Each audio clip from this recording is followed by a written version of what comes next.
Oke, jumpa lagi di Opini Budiman. Satu hal yang menarik dari republik ini, dari bangsa ini adalah satu-satunya lembaga yang tidak punya undang-undang, itu adalah lembaga kepresidenan. Sejak negara ini merdeka 17 Agustus 1945 sampai sekarang di tahun 2024, presiden memang tidak punya undang-undang, tidak ada undang-undang yang mengatur soal hak dan kewenangan presiden. Padahal kalau kita melihat pemerintahan desa, ada undang-undang soal desa. Di pemerintahan daerah, sudah diatur soal undang-undang pemerintahan daerah.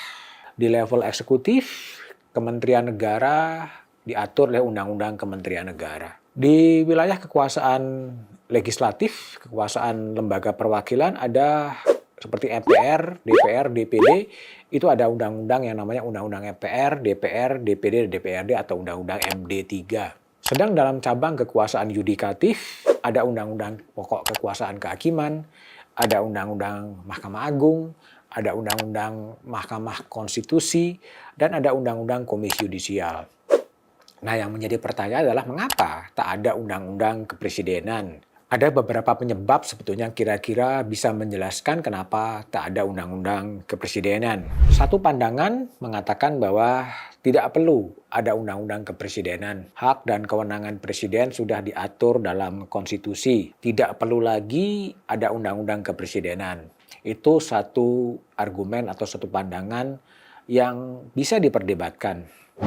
Yang kedua, pada saat reformasi 1998 ketika Orde Baru tumbang, ketika Presiden Soeharto menyatakan mundur sebagai presiden, baru orang mulai tersadar bahwa perlunya undang-undang lembaga kepresidenan. Kemudian DPR mengambil usul inisiatif untuk mengajukan RUU Lembaga Kepresidenan bersama dengan pembahasan revisi paket undang-undang politik. Namun inisiatif DPR itu kandas karena baik Presiden Gus Dur maupun Presiden Megawati Soekarno Putri berpandangan sebaiknya dibahas setelah amandemen konstitusi. Amandemen konstitusi sudah dilakukan 4 kali, tapi kita juga belum punya undang-undang kepresidenan. Argumen yang ketiga yang sifatnya hypothetical adalah pertanyaan siapa sih penguasa yang mau kekuasaan itu dibatasi. Artinya seorang presiden yang sedang berkuasa pasti tidak mau kekuasaannya dibatasi. Itulah hakikat dari kekuasaan.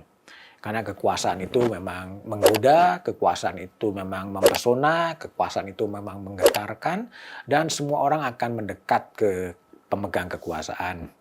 Saya mencoba membaca Kompas 27 Maret di tahun 2002. Wakil Ketua DPR waktu itu Muhaimin Iskandar mengatakan, seluruh lembaga tinggi negara sudah diatur oleh undang-undang. Satu-satunya yang belum diatur adalah lembaga kepresidenan. Keengganan membahas undang-undang lembaga kepresidenan hanya akan melarut-larutkan tata hubungan antar lembaga sekaligus kewenangan yang dimiliki oleh presiden. Itu diucapkan oleh Muhaimin Iskandar 21 tahun yang lalu. Ucapan itu masih terekam di harian Kompas. Saat itu saya juga masih menjadi editor politik di Kompas. Wakil Ketua DPR Muhaimin saat itu meminta pemerintahan Presiden Gus Dur dan Presiden Megawati untuk duduk bersama DPR membahas RUU Lembaga Kepresidenan yang kala itu sudah menjadi usul inisiatif DPR. Pada berita yang sama, pimpinan DPR memutuskan akan berkirim surat kepada Presiden Megawati untuk menanyakan kapan dilaksanakannya pembahasan RUU Kepresidenan. Surat itu kemudian dijawab oleh Presiden Megawati, kami berpendapat akan lebih baik bila mana pembahasan rancangan undang-undang tersebut dapat ditunda sampai dengan selesainya proses amandemen Undang-Undang Dasar 1945. Diskursus soal RUU Kepresidenan kemudian redup setelah pemilu demokratis bisa dilaksanakan dan kemudian orang lupa dengan perlunya rancangan undang-undang kepresidenan. Nah, pernah suatu saat saya berbicara dengan salah seorang tokoh yang membidani revisi undang-undang politik, Profesor Johermansyah Johan. Dia mengatakan memang undang-undang itu memang sempat dibahas oleh tim 7. Tim 7 yang beranggotakan antara Ramlan Surbakti dan beberapa ahli politik lain, tapi kemudian berhenti di tim karena semua orang euforia terhadap demokrasi dan terselenggaranya pemilu 1999 yang demokratis. Terbentuklah pemerintahan baru dan tim itu kemudian dibubarkan. Perubahan UUD 45 sudah 4 kali terjadi. Sudah ada presiden pun berganti-ganti, Presiden B.J. Habibie, Presiden Gus Dur, Presiden Megawati, Presiden Susilo Bambang Yudhoyono, Presiden Joko Widodo, tapi undang-undang kepresidenan itu juga tidak pernah terjadi. Padahal dalam posisi yang ke depan, undang-undang kepresidenan menjadi sangat penting untuk mengelola tata kelola pemerintahan ke depan. Pemikiran Muhaimin itu masih menjadi relevan sampai sekarang. Bagaimana kemudian ada usul inisiatif DPR untuk segera membahas rancangan undang-undang lembaga kepresidenan agar duduk soalnya menjadi lebih jelas. Karena memang pasal-pasal dalam konstitusi itu masih sangat samar. Ya, sebut saja posisi wakil presiden. Posisi wakil presiden dalam konstitusi disebutkan sebagai pembantu presiden. Padahal real politik sekarang wakil presiden itu mempunyai kewenangan, mempunyai kontribusi dalam elektoral. Apakah tepat posisinya adalah sebagai hanya sekedar pembantu presiden atau menjalankan peran-peran khusus. Karena faktanya posisi calon wakil presiden itu punya daya ungkit. Yang kedua adalah perlu juga dibedakan antara posisi presiden sebagai kepala pemerintahan dan kepala negara. Itu juga diatur konstitusi tapi tidak terlalu jelas sebetulnya kapan presiden bertindak sebagai kepala pemerintahan dan kapan presiden bertindak sebagai kepala negara. Yang ketiga juga perlu ada aturan yang jelas agar presiden siapapun itu tidak salah jalan. Misalnya jika seorang presiden punya niatan, punya kebijakan untuk mengalokasikan tanah-tanah negara untuk kepentingan investasi. Koridornya seperti apa? Aturannya seperti apa? Boleh nggak kemudian pemberian pengalokasian lahan itu dimaksudkan juga untuk mendapatkan benefit elektoral. Nah itu juga hal yang menjadi perlu dipertimbangkan. Yang ketiga yang saya kutip juga dari Johermansyah Johan adalah soal posisi triumvirat. Apabila presiden dan wakil presiden berhalangan, dalam konstitusi diatur triumvirat adalah menteri dalam negeri, menteri luar negeri, dan menteri pertahanan.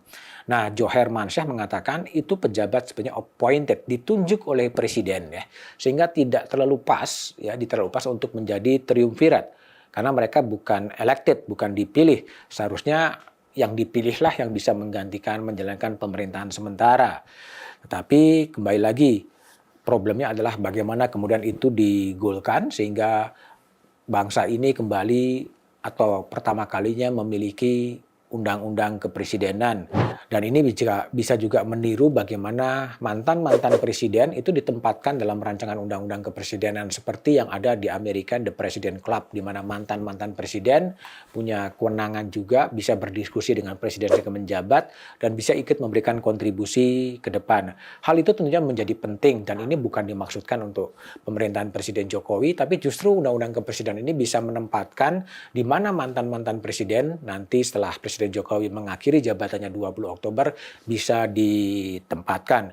Dan itu sangat tergantung kepada bakal calon presiden yang ada sekarang, apakah Prabowo Subianto, apakah Anies Baswedan, apakah kemudian Ganjar Pranowo, dan kekuatan-kekuatan politik yang sedang berkontestasi berniat atau tidak untuk membuat undang-undang kepresidenan yang menurut saya itu sangat penting dalam era sekarang agar presiden ini tetap ada ruang-ruang kewenangan, tapi juga kekuasaannya juga ada koridor yang kemudian membatasi itu semua. Memang agak ambigu karena memang kekuasaan itu tidak mau dibatasi dan membuat RUU kepresidenan adalah membatasi kekuasaan. Apakah mereka mau? Nah itulah tantangan yang ada sekarang.